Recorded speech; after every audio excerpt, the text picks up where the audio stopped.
गुरुचे कर्क राशीत गोचर मेष सिंह धनु राशींसाठी 2 जून ते 31 ऑक्टोबर 2026।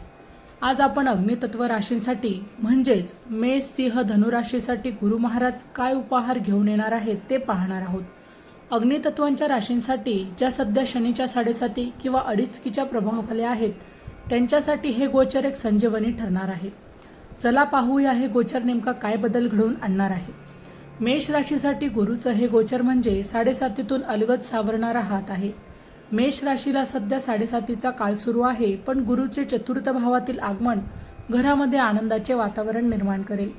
शनीमुळे होणारी मानसिक धावपळ थांबेल आणि मालमत्ता किंवा वाहनाचे योग देखील प्रबळ होतील। गुरु तुमच्यासाठी एक सुरक्षा कवच म्हणून काम करेल।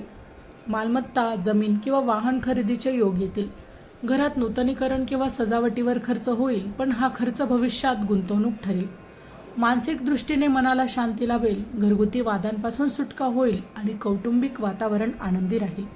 शारीरिक दृष्टीने आईच्या प्रकृतीची काळजी घ्यावी लागेल। स्वतःसाठी हे गोचर आरामदायी असेल, मात्र पचन संस्थेशी संबंधित तक्रारी उद्भवणार नाही याची काळजी घ्यायची आहे। सामाजिक दृष्टीने सुद्धा समाजात तुमची प्रतिमा सुधारेल, लोक तुमच्याकडे सल्ला घेण्यासाठी येतील। नोकरीतील ताण हलका होईल, नवीन संधी मिळतील। हा काळ तुमच्यासाठी वाळवंटात एखादं तळ सापडल्यासारखा असणार आहे।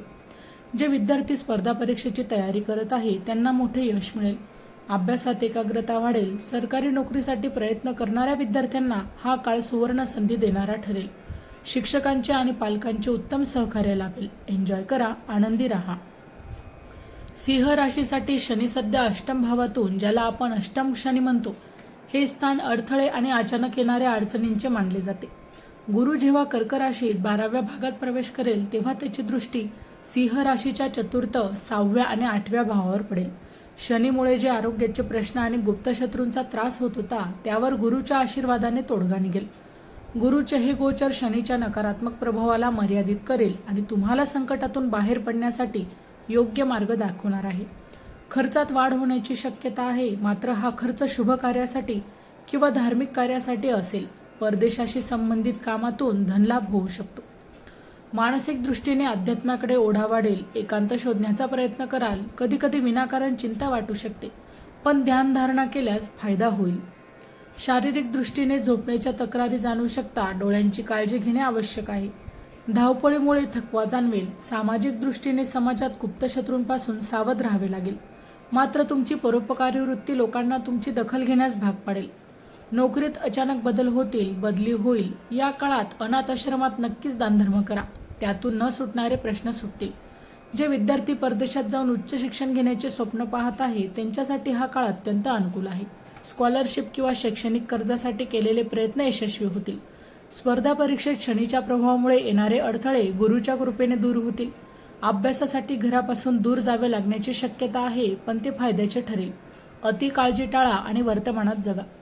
धनु राशीसाठी शनी सध्या चतुर्थ भावातून ढय्या भ्रमण करत आहे।